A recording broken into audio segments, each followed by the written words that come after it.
નમસ્કાર દર્શક મિત્રો, જીવનના ઉતાર ચઢાવ વચ્ચે રોજબરોજની કંઈક સારી નરસી ઘટનાઓ વચ્ચે કંઈક પ્રેરણાસભર, કંઈક માહિતીસભર, કંઈક ઉત્સાહસભર અને સકારાત્મકતાથી ભરપૂર વાતો લઈને આવતો કાર્યક્રમ એટલે આપણો આ કાર્યક્રમ ગુડ ન્યૂઝ ગુજરાત. હું અર્પિતા પંડ્યા હાજર છું ફરી એકવાર આવી જ કેટલીક સકારાત્મક સ્ટોરીઝ લઈને. તો ચાલો શરૂ કરીએ આજનો એપિસોડ. મિત્રો, તમે એ વાત તો સાંભળી હશે કે એક સર્જક, એક કલાકાર ક્યારેય મૃત્યુ પામતો નથી. આ વાત ચરિતાર્થ ત્યારે થતી દેખાઈ જ્યારે પ્રધાનમંત્રી શ્રી નરેન્દ્રભાઈ મોદીએ તેમના મન કી બાત કાર્યક્રમમાં એક એવા કલાકાર વિશે વાત કરી જે પોતે તો નથી, પણ તેમની કલા આજે પણ જીવંત છે.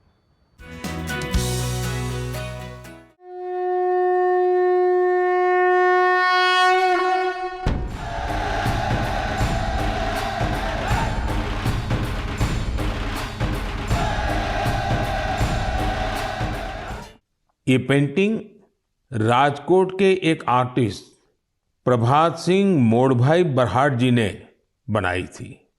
ये पेंटिंग छत्रपति वीर शिवाजी महाराज के जीवन के एक प्रसंग पर आधारित थी. आर्टिस्ट प्रभात भाई ने दर्शाया था कि छत्रपति शिवाजी महाराज राज्याभिषेक के बाद अपनी कुलदेवी तुलजा माता के दर्शन करने जा रहे थे, तो उस समय क्या माहौल था. अपनी परंपराओं, अपनी धरोहरों को जीवंत रखने के लिए हमें उन्हें सहेजना होता है, उन्हें जीना होता है, उन्हें अगली पीढ़ी को सिखाना होता है. मुझे खुशी है कि आज इस दिशा में अनेकों प्रयास हो रहे हैं. સમગ્ર વિશ્વ આપણા વારસાથી વાકેફ થાય તે સંકલ્પથી શિવાજીના વિજય જુલુસને પ્રભાવી રીતે પોતાની પીંછી વડે નવા સ્વરૂપે રચવાનું ઐતિહાસિક કામ કર્યું રાજકોટના ચિત્રકાર પ્રભાતસિંહ બારહટે. પ્રભાતસિંહે તો ચિત્ર દોર્યું છે. અમારા પ્રચારક સરસ્વતી સંશોધન માટે અમે નીકળેલ પ્રભાતસિંહ ગયેલા, ત્યાં વાકણકરજી હતા.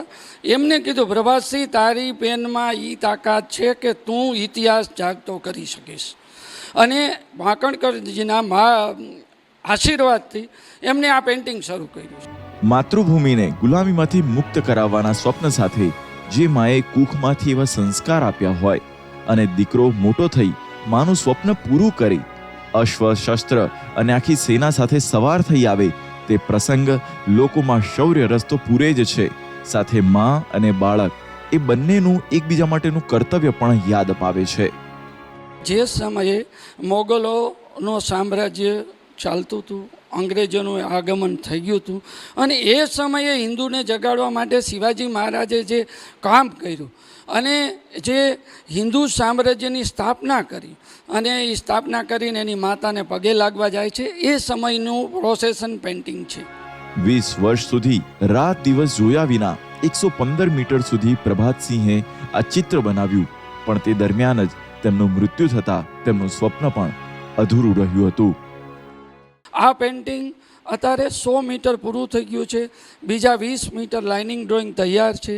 અને આની પહેલાં પ્રભાતસિંહે 600 મીટર લાઇનિંગ ડ્રોઈંગ ટ્રેસિંગ કરેલું તૈયાર છે. એટલે આનું જે બેઝિક વર્ક તો પ્રભાતસિંહે કરી જ નાખ્યું છે. એનું સ્વપ્ન તો એને અડધું સાકાર થઈ ગયું છે.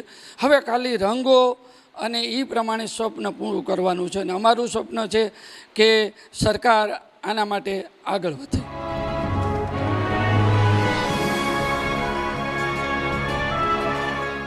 રૂપાલા સાહેબની, નરેન્દ્રભાઈની લાગણી છે, કારણ કે એને અહીંયા સાથે કામ કરેલું છે બધાએ. એટલે રૂપાલા સાહેબની ઈચ્છા છે કે આ ચિત્ર પૂર્ણ થવું જોઈએ. ગુડ ન્યૂઝ ગુજરાત માટે રાજકોટથી ઋષિ દવેનો રિપોર્ટ. 78 વર્ષ પહેલા દુનિયાના 2 શહેરોએ આકાશમાંથી મોતનો વરસાદ જોયો. જી હા મિત્રો, આ શહેરો હતા જાપાનના હિરોશિમા અને નાગાસાકી. દ્વિતીય વિશ્વ યુદ્ધ દરમિયાન વર્ષ 1945માં 6 ઓગસ્ટે કરવામાં આવેલ પરમાણુ વિસ્ફોટ દ્વારા સર્જાયેલ માનવજાતની તબાહીના દ્રશ્યો સમગ્ર દુનિયાએ જોયા. આજે આવો આ ઘટનાનો ઇતિહાસ જાણીએ અમારી આ સ્ટોરીમાં.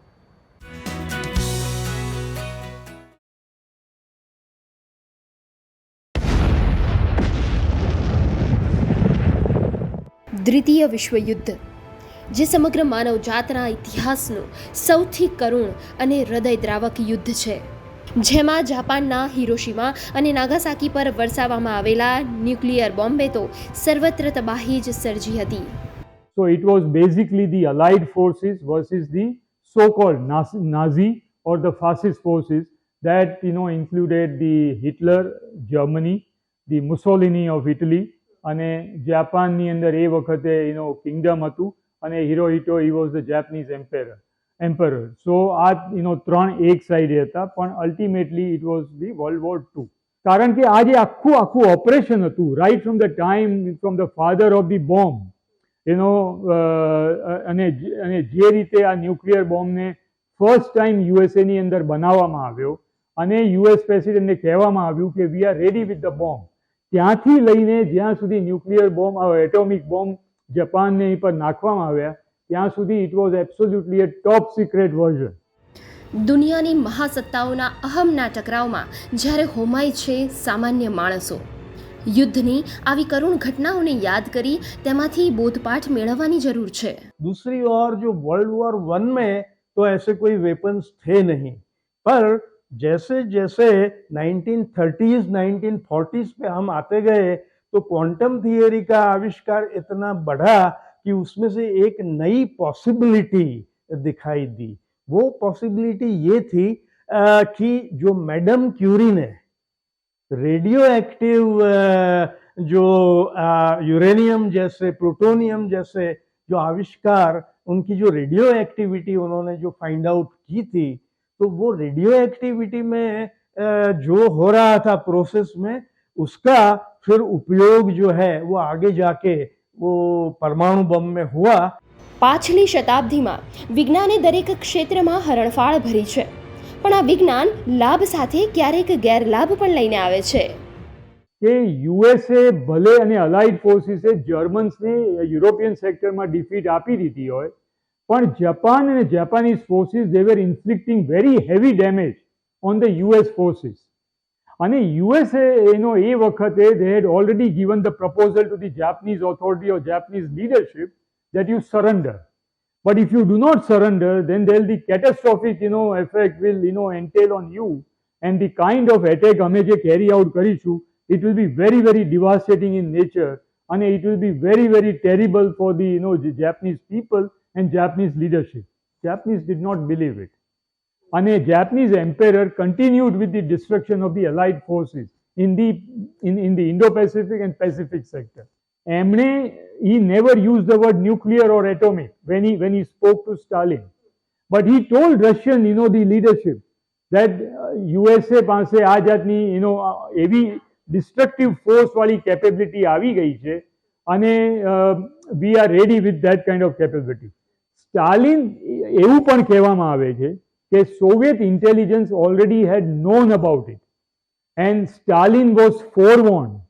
But Stalin did not take the Russian intelligence agencies and Russian spies, seriously.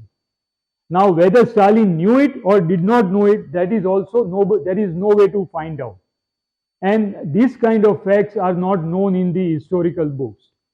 But later on, it came to everyone came to know that the 7 spies from the USA, they were regularly passing on this information on the atomic bomb to Russian agency. हमेशा ये हुआ है कि विज्ञान की जो शक्ति है वो शक्ति तो शक्ति है, उसका सदुपयोग भी हो सकता है, उसका दुरुपयोग भी हो सकता है, वो हमारे पर निर्भर है. પણ આ વચ્ચે સારી બાબત એ છે કે 1945 પછી ન્યુક્લિયર બોમ્બનો ઉપયોગ આજ દિન સુધીમાં કોઈ દેશે કર્યો નથી. So the defeat was carried out, but in this particular case the atomic bomb on Hiroshima and Nagasaki was dropped also to end the war. See the reality of life. The nuclear device that was used once and only once, એના પછી કોઈએ nuclear device use નથી કર્યા. અહીં જાણવા જેવી વાત એ પણ છે કે શા માટે જાપાનના હિરોશીમા તથા નાગાસાકી શહેરોને જ ટાર્ગેટ બનાવાયા.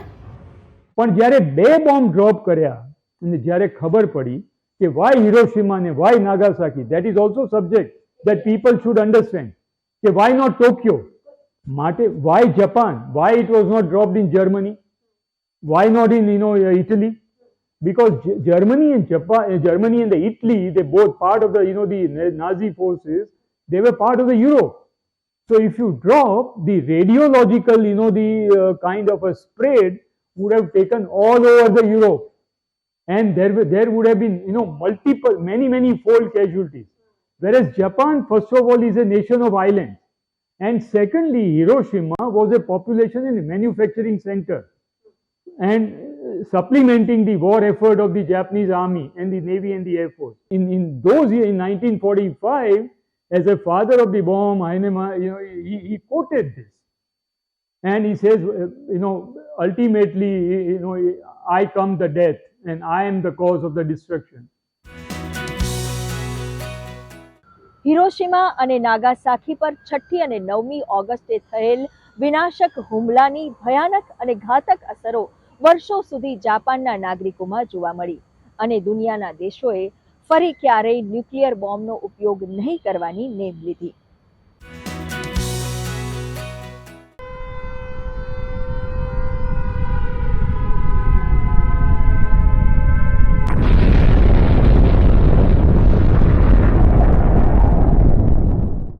દ્વિતીય વિશ્વયુદ્ધ જ્યારે તેની ચરમસીમાએ પહોંચ્યું, છેલ્લા 6 વર્ષથી દેશો વચ્ચે અફરાતફરીના માહોલ વચ્ચે આ પરમાણુ બોમ્બનું નિર્માણ કરનારા વૈજ્ઞાનિક ડૉક્ટર ઓપનહાઇમર હોય કે અમેરિકાના સૈન્ય અધિકારીઓ, સૌ નિશબ્દ બની ગયા. जब एक्चुअली ये बम डाला गया तो क्या हुआ, तो मीलों तक उसका असर पड़ता है. नजदीक के 4-5 मील में तो सब विनाशक ही पूरा असर हो जाता है. और इसका जो टेम्परेचर है वो इतना ज़्यादा टेम्परेचर होता है कि जो लोग जल के मर जाते हैं तो उसका तो अस्थि भी आपको नहीं मिलेगा. तो वो तो जाने दो, पर जो दूर दूर जो लोग हैं उनको भी ऐसे बर्न्स वगैरह होंगे.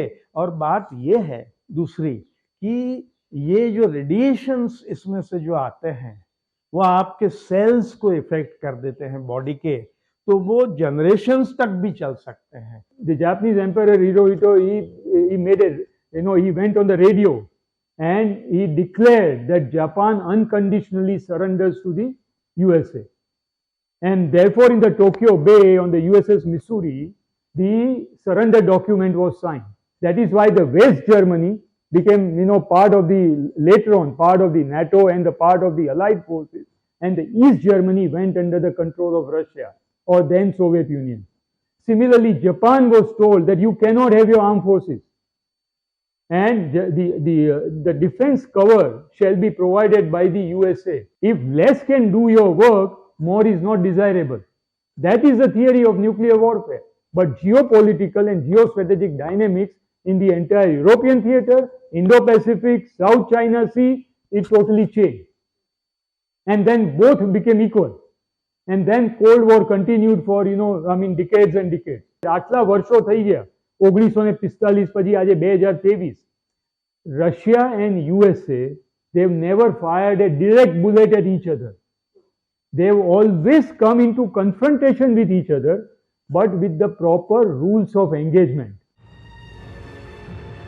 આ ઘટના બાદ સંયુક્ત રાષ્ટ્ર, UN, યુનેસ્કો જેવી સંસ્થાઓનું નિર્માણ કરવામાં આવ્યું અને માનવ જીવનના મહત્વને સમજી ફરી આ પ્રકારનું કોઈ યુદ્ધ દેશો વચ્ચે ન થાય એ સુનિશ્ચિત કરવાની જવાબદારી પણ રાષ્ટ્રોને સોંપવામાં આવી.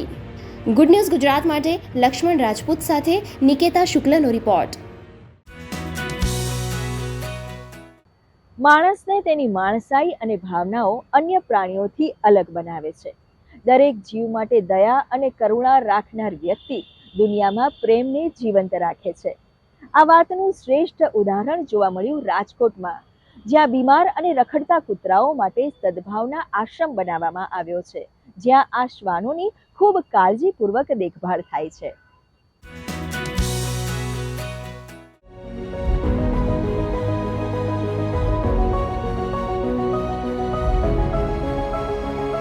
શ્વાન માણસનો સાચો અને વફાદાર મિત્ર હોય છે. દરેક શ્વાન પ્રેમી તેમની ઉપર વહાલ વરસાવે છે, પણ ઘણીવાર કૂતરાઓની દેખભાળ માટે કોઈ હોતું નથી.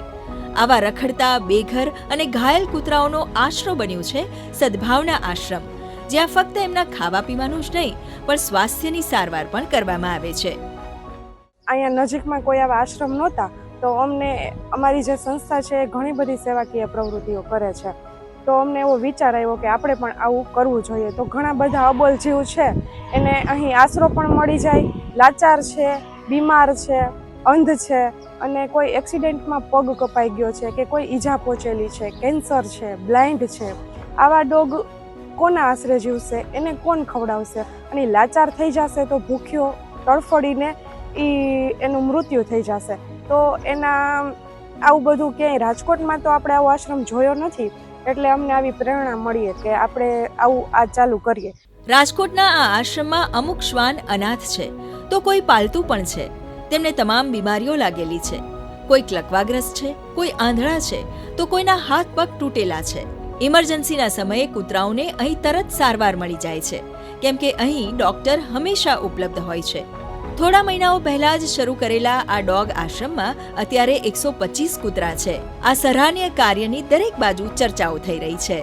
આમાં શ્વાનના વધારે તો ડ્રેસિંગના કેસ હોય, પછી બાટલા ચડાવવાના હોય, ઓપરેશન પણ આપણે કરીએ છીએ શ્વાનને. ઘણા શ્વાન એવા હોય કે કોઈકને એક પગનો હોય, કોઈકને બે પગનો હોય, અને એવા શ્વાન રાખીએ કે જે પેરાલિસિસ હોય, બ્લાઇન્ડ, ઉંમરવાળા હોય, અને ગલુડિયા પપ્પી મીન્સ કે ઓર્ફેન પપ્પી જેને માં ન હોય અથવા બીજા એરિયામાં ભાગી ગયા હોય કે બીજા કૂતરા હેરાન કરતા હોય, એ બધા પપ્પી પણ આપણે રાખીએ છીએ શ્વાનમાં. આ આશ્રમમાં ફક્ત ઈલાજ જ નહીં પરંતુ બીમાર કૂતરાઓ માટે તમામ થેરેપી પણ આપવામાં આવે છે, જેમાં એક સંગીત થેરેપી પણ છે. તમને જાણીને આશ્ચર્ય થશે કે મ્યુઝિક થેરેપીથી શ્વાનનો મૂડ સારો થાય છે અને તે ખુશી મહેસૂસ કરે છે.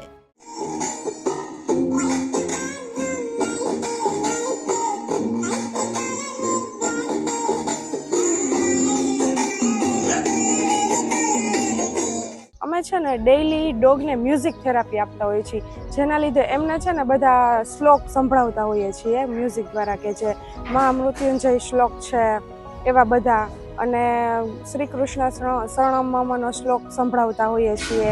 એ અમે કન્ટિન્યુ રાખીએ ને તો એમના મનને શાંતિ મળે, અને એટલા સરસ આમ એમાં સાંભળવા માટે મશગુલ હોય ને કે એ આમ સરસ એમ કે એમને મજા આવે છે થેરાપીમાં. તો એમને એક શાંતિ અનુભવાય, મનની શાંતિ. તો અમને એવું લાગ્યું કે આ પોઝિટિવ છે, તો અમે એમને મ્યુઝિક થેરાપી પણ આપીએ છીએ. આ ડોગ આશ્રમમાં જૂનાગઢ, અમરેલી અને ગોંડલ સહિત રાજકોટની આસપાસના ઘણા ગામોમાંથી કૂતરાઓને લાવવામાં આવે છે. કોઈ એક્સિડન્ટ થઈ ગયા હોય કે કોઈ જાતનું કાંઈ પણ હોય કે કાંઈ પણ રોગ હોય તો પણ બધાને રાખવા માટે આવે છે. અને કોઈ પણ જાતનું કાંઈ પણ હોય ને તમે જોવો આપણું આમ હૃદય ભરાઈ જાય એ રીતના બધા પણ ડોગ આયા છે. અને તમે એકવાર આવો અહીંયા આશ્રમના મુલાકાતે અને તમે જોવો કે અહીંયા કઈ રીતનું છે, અને બધી રીતનું સારું છે. વૃદ્ધ આશ્રમ છે એટલે એવું નથી કે વૃદ્ધ આશ્રમમાં પણ ડોગની પણ સારવાર સારી રીતના થાય છે. મારે એટલો જ સંદેશ છે કે પેટ તમે એડોપ્ટ કરો તો એ જ્યાં સુધી મરે નહીં ત્યાં સુધી ભેગા રહેજો, અને ડોગને પૂરતી એને સારવાર કરવાની, ત્યાં મૂકી નહીં દેવાનું. તમે મનમાં જો કંઈક કરવાનો દ્રઢ નિશ્ચય કરો તો તમારા વિસ્તારની તસવીર બદલી શકો છો અને કંઈક નવું જ કાર્ય ઊભું કરી શકો છો. આ મૂંગા અને માસૂમ જાનવરો પણ દયા અને કરુણાની અપેક્ષા રાખે છે. સદભાવના આશ્રમની આ પહેલ જીવદયાનું ઉત્તમ ઉદાહરણ સમાજમાં પ્રસ્તુત કરી રહ્યું છે. ગુડ ન્યૂઝ ગુજરાત માટે રાજકોટથી ઋષિ દવેનો રિપોર્ટ. મિત્રો, 6ઠી ઓગસ્ટ એટલે ફ્રેન્ડશિપ ડે.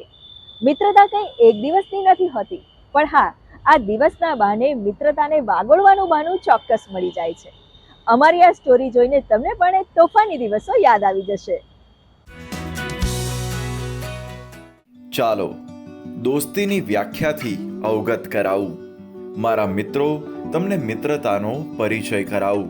ફ્રેન્ડશિપ એટલે તો મારા મતે કે જ્યાં ટિફિનથી માંડીને દિલની વાતો, મનની વાતો, જ્યાં બધું જ શેર કરી શકાય, જે આપણે ફેમિલી સાથે નથી કરી શકતા, જે આપણે કોઈ બીજા સાથે વાતો નથી કરી શકતા, ભાઈ બહેન સાથે, એ જ્યાં શેર કરી શકાય એ એટલે ફ્રેન્ડ. દુનિયામાં જેટલા બી રિલેશન છે ને એ બધાથી આમ સૌથી કમ્ફર્ટેબલ જે બોન્ડ હોય એ ફ્રેન્ડશિપ છે. ફ્રેન્ડશિપ તમે કોઈની પણ સાથે કરી શકો છો, અને બોન્ડ સૌથી કમ્ફર્ટેબલ હોય છે જેની પણ જોડે હોય. બેઝિકલી ફ્રેન્ડશિપ એવી વસ્તુ છે કે એટલે એમાં ઇફ કે બટ ના હોવું જોઈએ. ડાયરેક્ટલી આપણે કંઈ બી આપણા મનમાં જે બી હોય તો ડાયરેક્ટલી આપણે ફ્રેન્ડ્સને વાત કરી શકીએ. Friends like family to me, they are like family to me. ના તોલી શકાય એવું અતુલ્ય રતન છે મિત્ર. લોહીના સંબંધથી ગહેરો સંબંધ છે મિત્ર. તમારા ઘણા બધા રિશ્તા હોય છે, લાઈક બ્રધર સિસ્ટર, તમારી વાઈફ જોડે અને મધર ફાધરનો રિશ્તો. બટ બધા રિશ્તામાં ક્યાંય ને ક્યાંય એવું હોય છે કે એક્સપેક્ટેશન્સ હોય છે, પણ આ મિત્રતાનો રિશ્તો એવો છે જેનામાં કોઈ એક્સપેક્ટેશન્સ નથી તમારા જોડે. એ શુદ્ધતમ પ્રેમ છે. એ તમે પોતે કોઈ માણસને તમે ચૂની શકો છો કે હા આ માણસ છે, આ મારો મિત્ર બનવા લાયક છે. મારે કોઈ સગો ભય નથી એમ, કે મારે 2 બહેનો છે પણ સગો કોઈ ભય નથી. અને જ્યારે મારી કોલેજ લાઈફ ચાલુ થઈ ત્યારે મારા સિનિયરમાં ઘણા બધા એવા સારા મિત્રો જેમ કે પિયુષભાઈ છે, એ બધા મળ્યા મને, અને એ હંમેશા મને નાના ભાઈની જેમ ટ્રીટ કરે છે. मेरे लिए फ्रेंडशिप फैमिली जैसा है, क्योंकि बाहर से आए हुए मुझे इधर ऐसे होम इन लोगों ने दिया है. लाइक फैमिली मिस नहीं करना, लाइक उधर के पुराने दोस्त मिस ना करवाना. इधर ऐसे अभी 4 साल अहमदाबाद में मेरे लिए यहाँ से एक नई जगह बहुत मुश्किल है. वापस घर जाती हूँ तो भी ये है मेरा घर. એટલે મિત્રતા એટલે અત્યારે એવું થઈ ગયું કે સવારે ઉઠીને પહેલો ફોન એ જ કરવાનો કે ભાઈ ક્યાં છે, ક્યારે મળીએ છીએ એમ કરીને. તો સવાર બી મિત્રતાથી થાય છે અને રાતનો અંત બી થાય છે કે મિત્રની સાથે જ અંત થતો હોય છે. અમુક વાર મારા મમ્મી પપ્પા પણ મને સમજી નથી શકતા, તો કંઈ પણ મારો પ્રોબ્લેમ હોય લાઈફ રિલેટેડ તો હું મારા સિનિયર્સ સાથે રહું છું અને શેર કરું છું. જીવનમાં આગળ વધવાની પ્રેરણા આપનાર છે મિત્ર. ખોટા રસ્તે જતા અટકાવનાર છે મિત્ર. અત્યારે યોગની અંદર વાત કરીએ કે યોગની અંદર હું પહેલાં કરી રહ્યો હતો એન્જિનિયરિંગ, અને એક મિત્રના સંપર્કમાં આવવાથી જ હું યોગની અંદર આવ્યો, અને એની અંદરથી જ એની અંદર મિત્રતા ડેવલપ થતી ગઈ એની અંદર. અને સાથે સાથે અત્યારે સ્ટેજ પર આવી ગયા કે ક્યારે વિચાર્યું નથી કે આ સ્ટેજ પર અમે પહોંચી શકીશું. ના ભૂલી શકાય એવી યાદોની ભંવર છે મિત્ર. ખોવાયેલ પાનામાં ખુશીઓનો સમય છે મિત્ર. મિત્ર એટલે મારા બધી જ કોમના મિત્રો છે, દરેક કોમનો મિત્ર છે, અને દરેક કોમના મિત્ર સાથે સુખ દુઃખ લેણા દેણા બોલ અબોલ થાય છે, છતાંય આજ સુધી કોઈ દિવસ એની સાથેનો સંબંધ ન તૂટે, એ મિત્રતા છે. કે મિત્રતા મરતા સુધી બનાવી શકો. આજ તું મારો મિત્ર બની ગયો છે. આ Kanaiyalal is coming, is my good, આ મારા ખાસ મિત્ર થઈ ગયા છે. આવો કનૈયાલાલ. હવે અત્યારે વસ્ત્રાપુર લેકમાં ચાલતા જ થયા છે. ક્યાંક સમય સાથે બદલાયો છે મિત્ર, પણ હજુએ મિત્રતા પર વિશ્વાસ અપાવે છે મિત્ર. નવા યુગમાં ઓળખવો મુશ્કેલ છે મિત્ર, પણ જ્યાં હૃદયથી હૃદય જોડાય ત્યાં મળે છે મિત્ર. લોનલીનેસ વાળો ફેઝ હતો મારી લાઈફમાં, કે લાઈક ત્યારે કોઈ નહોતું મારી સાથે. ત્યારે મને આ લોકો મળ્યા, મારા સિનિયર્સ જે હાલ પાસ આઉટ થઈ ગયા છે. મને આમ થોડું દુઃખ થાય છે કે આ લોકો કોલેજમાં નથી. ભલે આપણા ફેસબુકમાં 1000 ફ્રેન્ડ્સ હોય કે ઇન્સ્ટાગ્રામમાં 1000 ફ્રેન્ડ્સ હોય, બટ મારા હિસાબથી મારા 2 થી 3 ફ્રેન્ડ જ છે. ફ્રેન્ડ્સ એવું હોય કે તમને અગર કંઈ પ્રોબ્લેમ આવે કે કંઈ ખુશી હોય તો જે ફર્સ્ટ નંબર ડાયલ થાય, that is your real friend. મારા એક મિત્ર હતા, એમનું મકાન ખાલી હતું. હવે મારા ઘેર મારા બાપુજી મરી ગયેલા, તે મારા મકાનમાં ભાડુઆત હતું, એ એના ત્યાં મૂક્યું એટલે 2 મહિના રહ્યું. એટલે એ મિત્ર તો ભાડું માગે નહીં, પણ એક દિવસે એણે માગ્યું કે મહેન્દ્ર તારે ભાડું ચાલુ રહ્યું અને મારે ભાડું તાર તો આવ્યા ને કે 2000 રૂપિયા, 1000 લેખે ગણો તો 2000 આવ્યા. એટલે મને ખોટું લાગ્યું. એટલે 3 દિવસ મને ખોટું લાગ્યું. ચોથા દિવસે આત્માને વિચાર આવ્યો કે મારો મિત્ર ખોટું શું બોલે, મારે તો 2000 ભાડું ચાલુ જ આવ્યું છે અને એણે એનું ઘરનું મકાન આપ્યું છે. તો મેં એને 2000 ઉપર 100 રૂપિયા આપ્યા. કીધું દોસ્ત આ 2000 રૂપિયા આપણી મિત્રતાનો નાશ કરે ને, મને પોહાય નહીં. You are right. ભાગતા યુગમાં એક ટોનિક છે મિત્ર. જીવનને પ્રફુલ્લિત રાખવાનો ઓક્સિજન છે મિત્ર. મિત્ર બધા પ્રકારના હોય, ધર્મ, વ્યવહાર, ક્લાસમેટ, બધા જ. પણ જે પણ મિત્રતા નિભાવો એ ખુલ્લા દિલે ચર્ચા કરો, ખુલ્લા દિલે ચર્ચા કરીને એની સાથે જીવો, અને મિત્રતા તૂટવી ન જોઈએ. કમ્પ્લીટ એ મિત્રતા મરીએ ત્યાં સુધી નિભાવવી જોઈએ. ગુડ ન્યૂઝ ગુજરાત માટે ગુજરાત ટીમનો રિપોર્ટ. તો મિત્રો, આ હતો અમારો કાર્યક્રમ ગુડ ન્યૂઝ ગુજરાત. આપ પણ આપનો અભિપ્રાય અને ગુડ ન્યૂઝ અમને મોકલી શકો છો. અમારું ઈમેલ આઈડી છે goodnewsgujarat@gmail.com. દર્શક મિત્રો, આપ અમારો આ એપિસોડ અમારી YouTube channel DD news Gujarati પર પણ નિહાળી શકો છો. તો અત્યારે આપની રજા લઈએ, ફરી મળીશું આ જ કાર્યક્રમમાં આવતા સપ્તાહે. ત્યાં સુધી નમસ્કાર.